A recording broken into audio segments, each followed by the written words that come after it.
Welcome, everyone, to this week's broadcast of ASCEND-TV, Life on the Autism Spectrum. I'm your co-host, Keith Halperin, And I'm Will Bernick. and today our program is Ascend to 25, Part 2. Our organization, Ascend, has been around for 25 years. There's so much material to cover with it, and we couldn't do it in a single broadcast. So we're going into a second one. But before we do, hey, Will, show us your T-shirt. What do you got today? I'm glad you asked. My last T-shirt of 2024 is my USF shirt because USF basketball season has started up, and I encourage fans to go to their games and cheer on their men's and women's basketball teams. Thank you very much, Will. Our guests today are the co-founders of Ascend, Gregory Yates, and Paul Nussbaum. Tell us how you came to be an Ascend. I went to a conference in Los Angeles in the early 1990s where I saw a panel of autistic adults and recognized that I was one of them. I didn't have the chops to start an autism group up north at that time, but Adam Pollock did, and he started a group up in the San Francisco area called Autistics, which I joined. And then Adriana Schuler, professor, and Pamela Wolfberg, professors at San Francisco State, decided to do a conference on adult autism, and they invited the Autistics to present on a panel. And there is where I first met the Ascend crowd.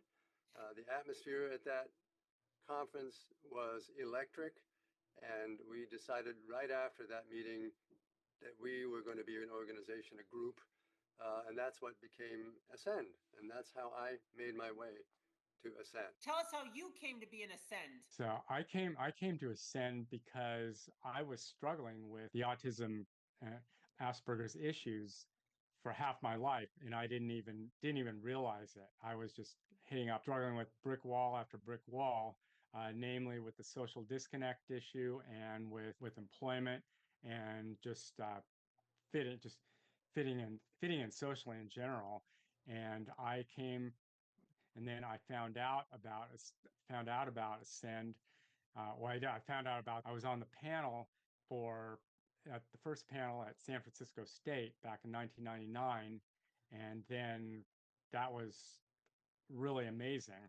I mean, just to share my experience, and people were really receptive to it.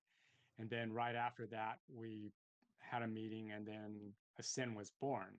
And then I knew that this was an organization I needed to continue with to address not only my issues, but to help the larger community on the spectrum. Tell us about some of your experiences in Ascend. All right, well, it's been 25 years, and that's a lot of experiences. However, one of the features of my autism is that I have very poor social memory. I don't remember very little when I was with people and things of that sort. That's been part of my disability through all the years. But I'll do what I can to remember. We, of course, had a lot of regular meetings on many different topics. Things that stand out for me, I have to say that I'll go into maybe some of the meetings that we have had, but I always liked the hikes, and I still do like the hikes. I am very sensitive, and I loved when we met in person at the Ark all the time, or wherever we were meeting. Of course, we've met in a number of different places. Even though I have a very difficult time relating to people, and people don't see that very clearly, as clearly as I do, because I'm always struggling when I relate socially, and I manage to pull it off a lot. But just being in the presence of other people, particularly being in the presence of other autistic people, is very calming for me. And so I really like in-person meetings, including the hikes, because you're there with another person. It's very much like sort of the classic fish in water kind of thing. I just feel like I'm in my right element when I'm with autistic people. So yeah, the hikes stand out for me. Particular moments that stand out are, of course, that picnic that we had where we came and it was just pouring down rain. And it looked like it was just going to be a big disaster. And then the sun came out and it turned into a beautiful day. And that's always really stuck. That has stuck in my memory. If something really big happens, and I do remember it. I remember the time we were at that time meeting down in a meeting place in down in the Mission on Mission Street, I think it was. Um, and the door was locked. We couldn't get into the building, and Jan Johnson Tyler was set to give us a presentation. So we just upped and walked over to the nearest park, sat down in a big circle, and did our Ascend meeting there. And it was, again, it was a lovely sunny day, and it turned out to be a beautiful meeting. So those are events that really stuck in my mind. And then, through the years, all the various things we've done, we've had 10 conferences. That's a lot, right there. I love those conferences, and they may be, I don't know if we could ever have another one. They served a very important purpose at the time, but they were very lovely and convivial with all of their different speakers and panels and breakout rooms, and the food and everything was they're great about them. There were a lot of them at the beautiful, many of them at the beautiful Seven Hills Conference Center at San Francisco State. Of course, I remember personally things like, helping Paul with his with his various autism expeditions. And I remember going to France with my partner Anne Lore and talking about educating French people about autism, adult autism, and what we were doing here in America. I remember going to the conference, the summit of autism leaders in Washington, D.C. That was about 8 years ago now. And that representing Ascend there, and going to a Cali conference with Camilla and Paul and others. So those were kind of highlights of, sort of big outreach things we did. But there was just the day-to-day regular meetings that were extremely important to us. We had things like Marty Nemko playing music and talking about jobs. Our small business showcase. We had a film. We showed and talked about different films relating to autism. We had speakers from. We programmed with the San Francisco Police Department, working with them to make autism safer. And all kinds of programs about things like dealing with Social Security, housing, all of these things. Just a zillion different subjects that we covered, and then of course there was coffee and donuts and things like that, and juice and cookies, whatever, and that was always a good part of the meetings and still is. So I like to, I think one of the most memorable aspects for me is just this feeling of collaboration that we have at Ascend. I just am woefully disabled in a lot of areas, and I love the fact that the neurotypical members of Ascend were able to pick up some of my slack in those areas where, the areas where I was strong. So the way that feeling of working together and covering for each other, helping each other out, I felt very supported by that, and I think it was and continues to be a wonderful thing. Paul, tell us about your favorite moments and experiences in Ascend. Okay. Well, I've had quite a number of those. I can't believe we're 25 years old.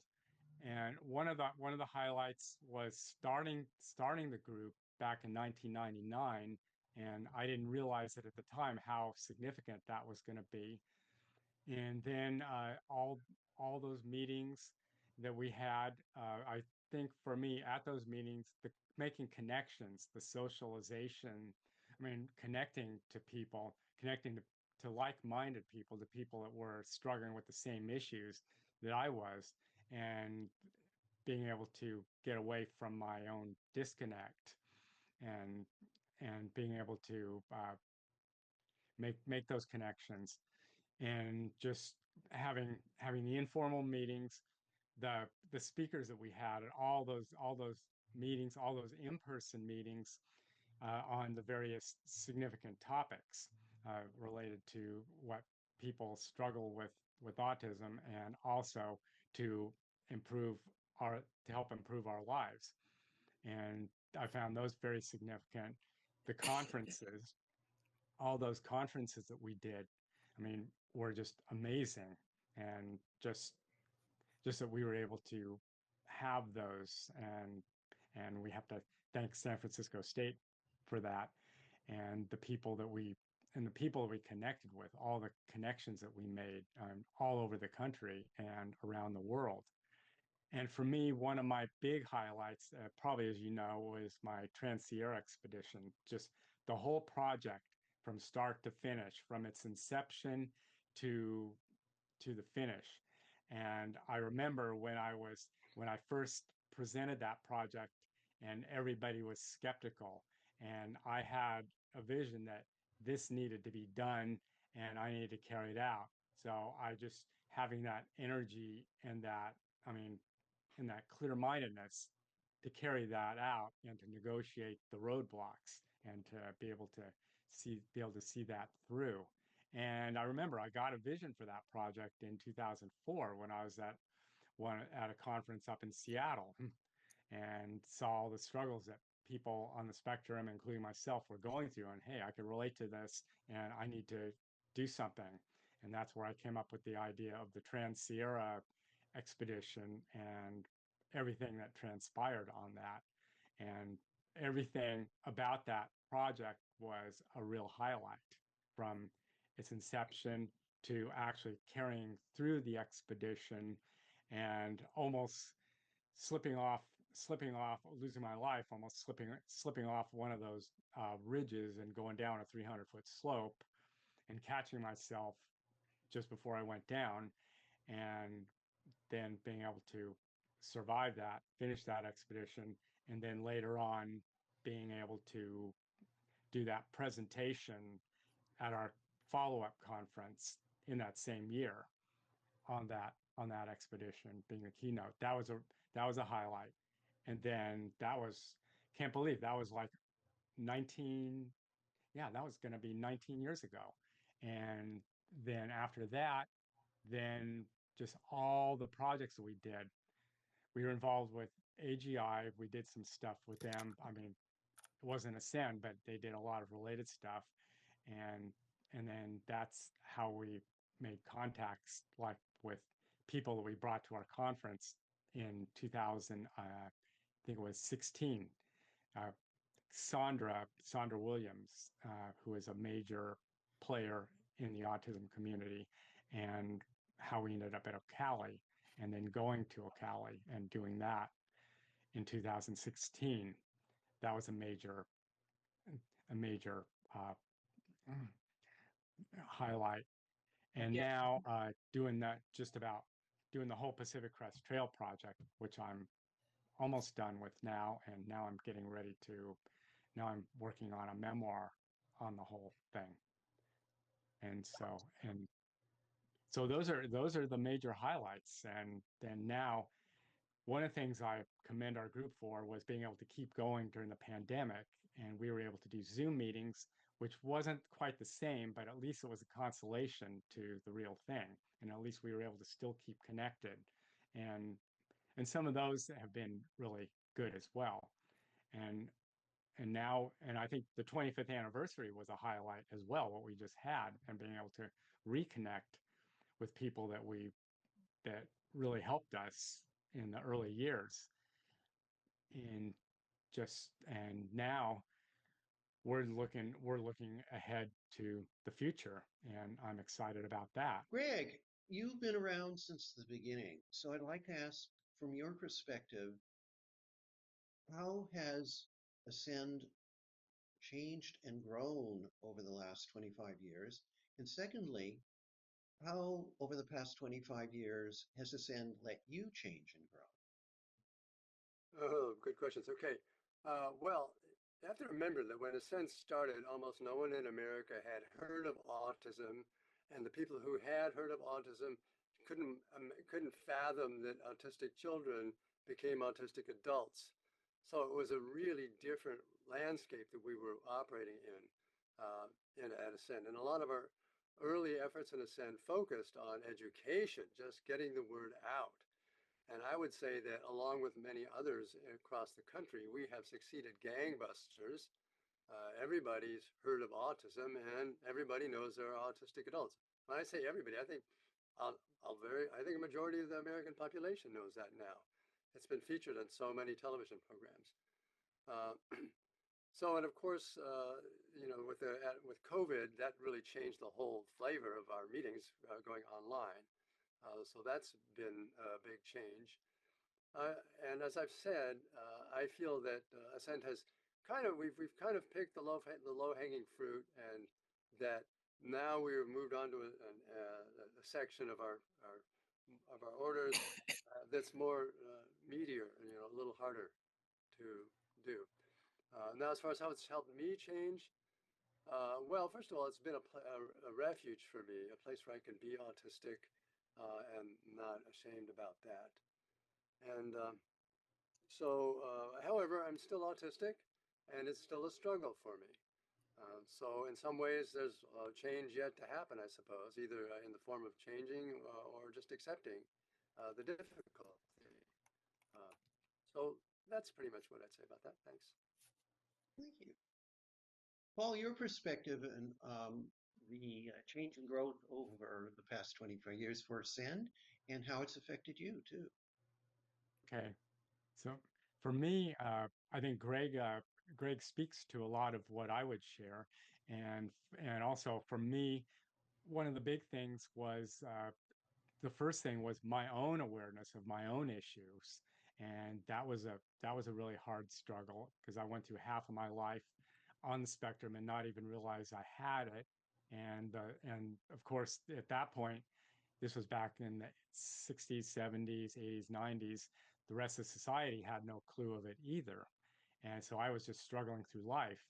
And so the big thing was just was being able to, was, was first developing my own awareness of the autism issues.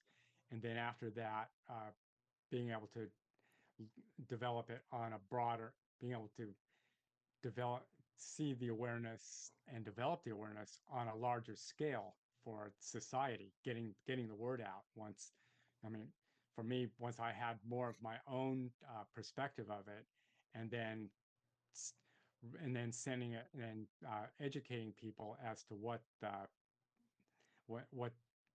what the autism issues were, what autism was, and then being able to continue that process, being able to learn about, I think the big thing was being able to learn about autism, for me, being able to learn about autism myself and apply it to myself, and then being able to Yes, Greg and Paul, we've talked a lot about the past and our accomplishments.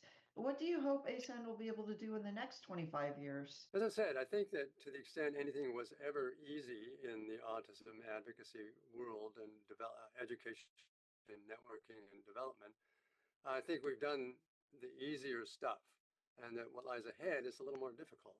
And we've tried a lot of the obvious things in, housing, employment, and so on, and we've made progress. But now it's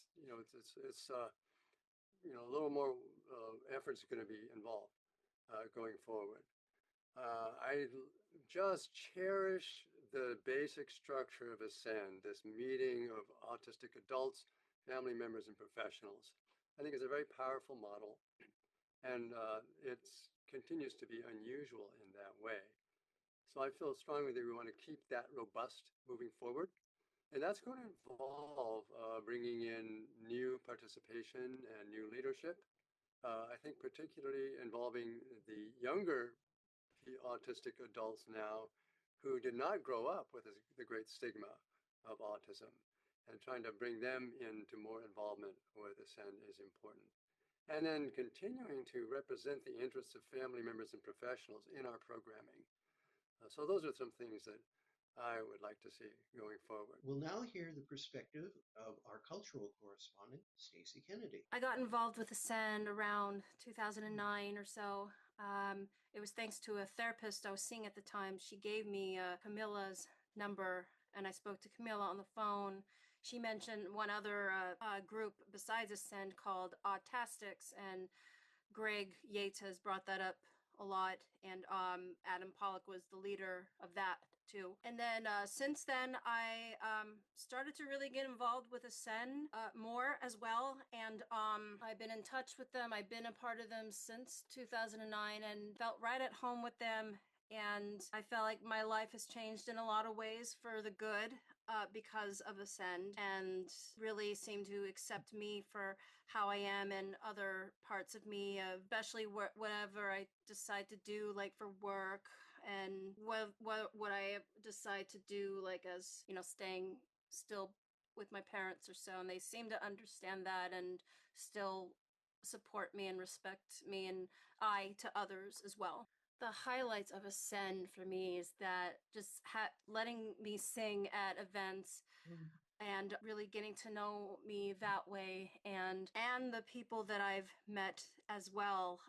There have been people that on and off my life that I've, you know, felt really strong and good about, and then you know, I met my boyfriend Matthew and in fact, thanks to me, I introduced him to Ascend, and now him and I both, you know, volunteer and work for them in ways. My hopes for the future of Ascend would like for Ascend to just continue progressing within the way like they are now, and as Jennifer mentioned too, hopefully they can have a place of, you know, a spot of their own. Thank you very much, Stacy.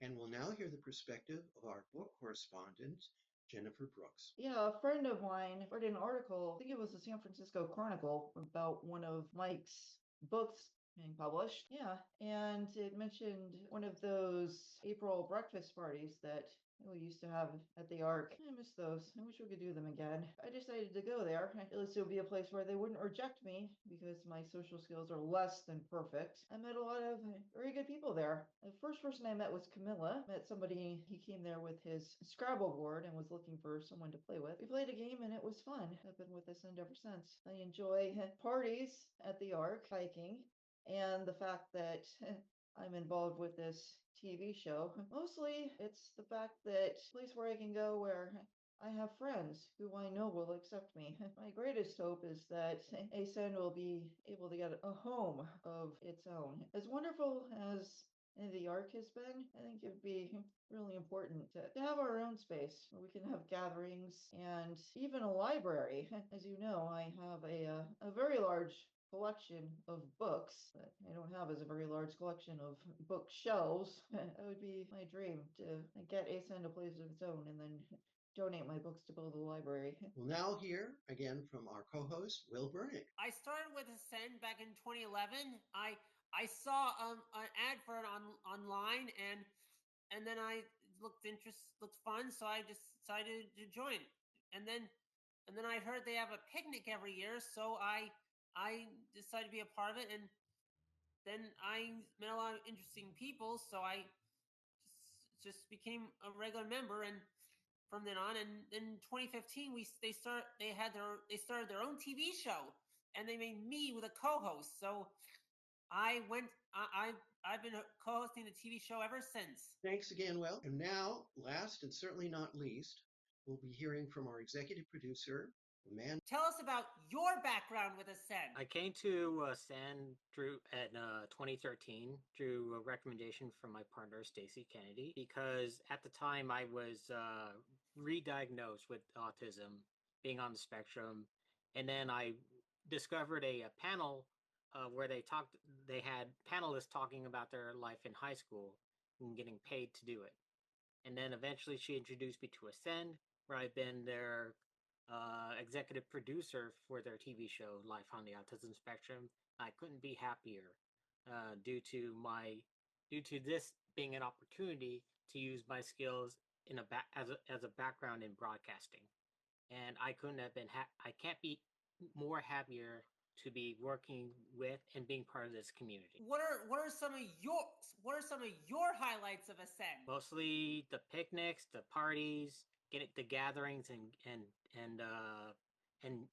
as well as presentations, as well as this TV show, which I believe this has been the longest job I've ever had, doing something that I love to do. And then I hope, I'll just say the meetings, the parties, the gatherings, and the community together. What are your hopes for the future of Ascend? I hope Ascend has the grounding to expand to not just being a supportive community, but an advocacy for those with being on the spectrum, and I hope that they would eventually become more recognizable, not just the community, but nationwide as well. Hopefully, they'll find another place where they can have their own meeting. Thank you again, Matthew. Well, everyone, that is our very special show for this week. For end, I want to wish Ascend another fantastic 25 years. As we Jews say, may you go from strength to strength. And on that note, I'm your co-host, Keith Halperin. I'm Will Burnick. I'm Stacey Kennedy. I'm Jennifer Brooks. And I'm Greg Yates. And I'm Paul Nussbaum. And I'm Matthew McIntyre. And until next time, stay well, stay healthy, stay happy, and have a wonderful 2025.